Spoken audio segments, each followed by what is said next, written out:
quiet town of Paderno Dugnano, just outside of Milan, was known for its peaceful streets and close-knit community.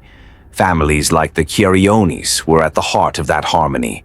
Fabio Chiarioni, 51, was a respected figure, a diligent man who had built a stable life with his wife Daniela Albano, 49, and their 2 sons. The youngest, Lorenzo, just 12, was still full of youthful innocence, while their older son, Riccardo, was 17, a young man on the cusp of adulthood, navigating the pressures of school and life with quiet contemplation. To the outside world, they were the perfect family. But there were cracks, ones that no one could see, not even their closest friends. Riccardo had always been different. He was quiet, reserved, and often lost in his own world. While his brother thrived in the normal activities of childhood, school, friends, sports, Riccardo withdrew more and more. He spent his time alone, obsessively listening to music. In the weeks leading up to the tragedy, his obsession centered on one song, The Long and Winding Road by the Beatles. Day and night he listened to it on repeat, the lyrics playing endlessly in his mind. Many times I've been alone, and many times I've cried. On the surface, there was no visible trigger for Riccardo's growing isolation. His parents were loving and attentive, and from all accounts, the Chiarionis were a well-off, happy family. Fabio had just celebrated his 51st birthday, a milestone that they marked with a small family gathering on the evening of October 9th, 2022.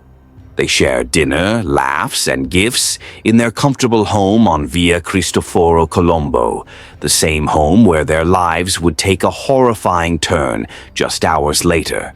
But there was something bubbling under the surface, an unease that had taken root in Riccardo's mind, festering over time. He felt out of place in his own family, like a stranger in his own home. Despite the warmth and love they offered, Riccardo couldn't shake the growing feeling of discomfort. In his own words, he felt like a foreign body, like he didn't belong. And that feeling, which had once been a quiet discomfort, was now spiraling into something far more dangerous. As the rest of the family went to bed that night, Riccardo remained awake. He lay in his room, staring at the ceiling, the song still echoing in his ears. Many times I've been alone, and many times I've cried. But the night wasn't over yet, and neither was Riccardo's torment. In those quiet hours, the thoughts that had haunted him for months reached their breaking point. At 2 a.m., a decision was made. Riccardo slipped out of bed, making his way downstairs to the kitchen. The house was still dark, save for the faint light from the street lamps outside. He reached for the knife drawer, pulling out a 20-centimeter kitchen knife, the cold steel reflecting his distorted reflection. It felt heavy in his hands, but not as heavy as the weight in his chest. Without hesitation, Riccardo climbed the stairs again, this time heading toward Lorenzo's room. His brother was fast asleep, his small frame curled up beneath the blankets. There was no warning, no sound, just the brutal plunge of the knife as Riccardo struck. Once, twice, 3 times. Lorenzo's eyes flew open in terror, a scream escaping his lips as the blade sliced through his flesh.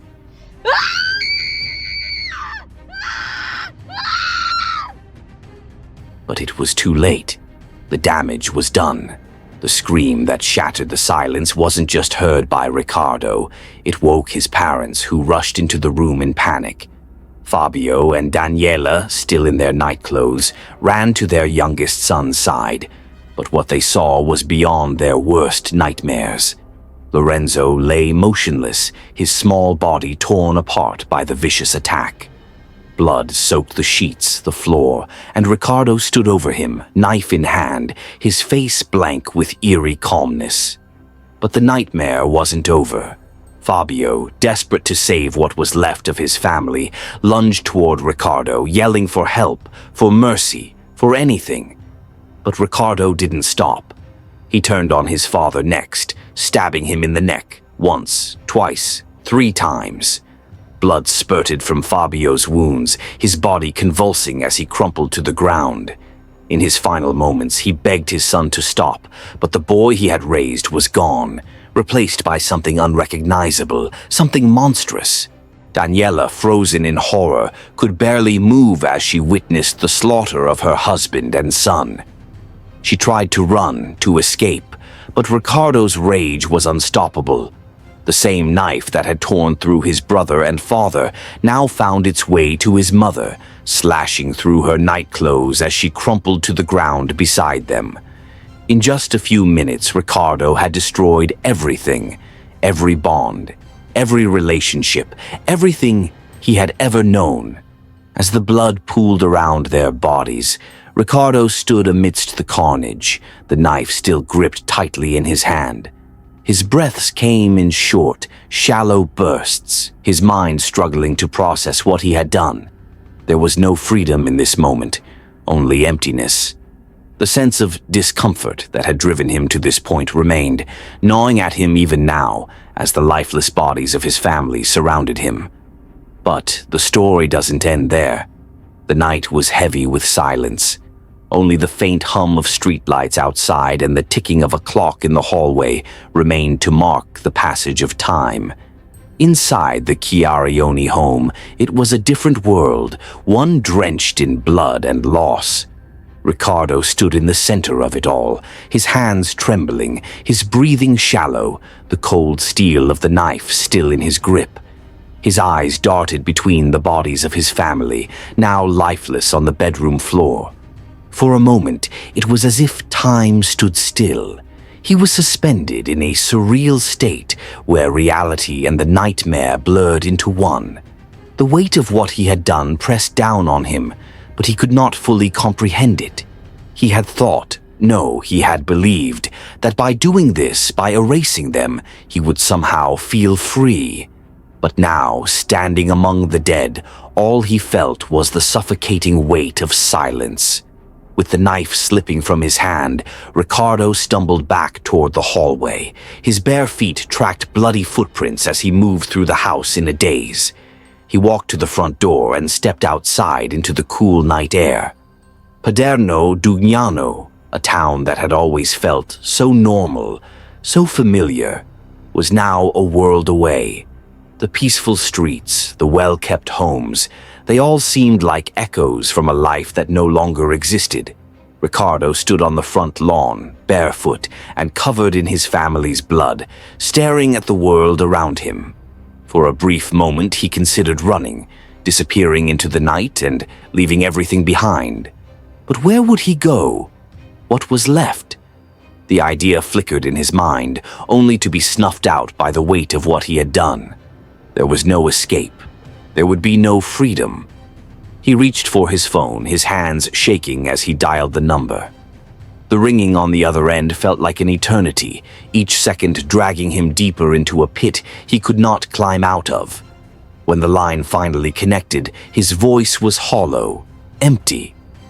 "I killed my father," he said. "Come quickly." The police arrived at the scene within minutes. It was a quiet night in the town, and the call from Riccardo had been as chilling as it was unexpected. Officers rushed to the Chiarioni home, where they found Riccardo standing outside, still holding the blood-soaked knife. His expression was eerily calm, a blankness that chilled even the most seasoned officers. He dropped the knife at their feet as they approached, his body language devoid of any fight or resistance. It was as if he had already resigned himself to what would happen next. The officers, though prepared for the worst, could not have imagined the horrors awaiting them inside. As they stepped through the front door, the stench of death hit them immediately. Blood smeared the floors and walls, creating a macabre path toward the bedroom. There they found the bodies of Fabio, Daniela, and Lorenzo, a family torn apart in one night of unimaginable violence. The room was a slaughterhouse, the brutality of the attack evident in every detail. Lorenzo's body was the worst, his small frame bearing the most stab wounds, a victim of his brother's inexplicable rage. For the officers, it was a scene unlike any they had witnessed before. But the most disturbing part wasn't the bodies, nor the blood. It was the boy who had done it. Riccardo had confessed freely, without any sign of remorse or explanation. He had simply accepted it. They took Riccardo into custody that night, and as the police car pulled away from the Chiarioni home, the peaceful streets of Paderno Dugnano remained eerily silent. The town had no idea what had just happened, no idea that one of their own had been shattered in the most violent way possible. In the days following the murders, the story spread like wildfire. News outlets across Italy picked up the shocking tale of the 17-year-old who had slaughtered his family in cold blood. Headlines screamed of the tragedy, but no one could make sense of it. The Chiarionis had been a normal family, well-liked and respected in their community. Riccardo had been a quiet boy, but never troubled, at least not outwardly. To those who knew him, this was beyond comprehension. Investigators, too, were baffled. There was no clear motive. Riccardo had admitted to the killings, but when asked why he did it, his answers were vague, disconnected. He talked about feeling like a foreign body in his own home, about a deep discomfort that had plagued him for months. But these explanations felt hollow, as if even Riccardo himself couldn't fully grasp the reasons behind his actions. During his interrogation, Riccardo spoke in a monotone voice, his eyes distant. "There's no real reason why I killed them," he told the investigators.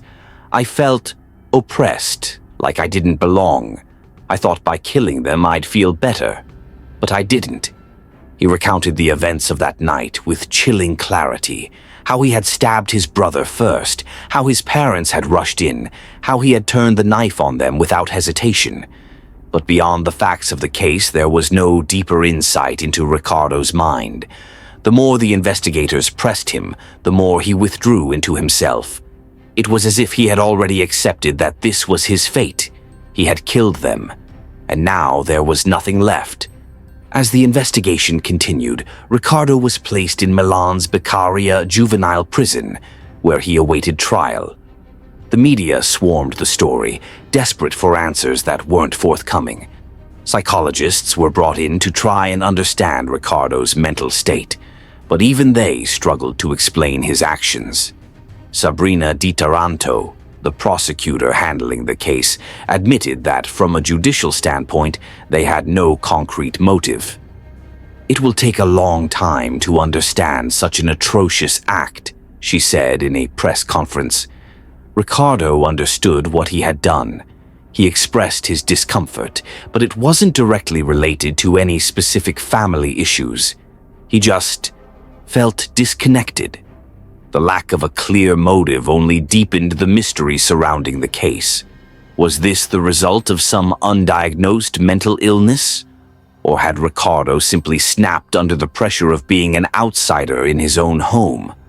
Speculation ran rampant, but no one could say for sure. In the absence of a definitive answer, the story became a symbol of modern alienation, of a generation growing up in isolation, detached from the world around them. On the day of the trial, the courtroom was packed with reporters, spectators, and the grieving friends and relatives of the Chiarioni family. The once quiet town of Paderno Dugnano had become the center of a national tragedy, and everyone wanted to see how it would unfold. Riccardo sat in the dock, his expression as unreadable as ever. The boy who had killed his family in cold blood now faced the full weight of justice, but he remained detached, as if the events of that night were already far behind him. The trial was swift. There was no need for drawn-out arguments or counter-arguments. The evidence was overwhelming, the confession was clear, and Riccardo offered no defense. In the end, he was sentenced to life in prison, with no possibility of parole. As the verdict was read, there was no reaction from Riccardo, no remorse, no regret, just silence. The same silence that had filled the Chiarioni home on the night of the murders now hung over the courtroom as the judge's gavel came down with a final, resounding thud. But the story didn't end there. For weeks after the trial, the residents of Paderno Dugnano struggled to come to terms with what had happened. The house on Via Cristoforo Colombo remained abandoned, a grim reminder of the horrors that had unfolded within its walls. Friends of the family spoke of their shock, their disbelief. How could this have happened to a family like the Chiarionis? The truth is, no one ever really knew. Riccardo's reasons, if they existed at all, died with his family that night. And the only thing left behind was the haunting echo of a question that would never be answered.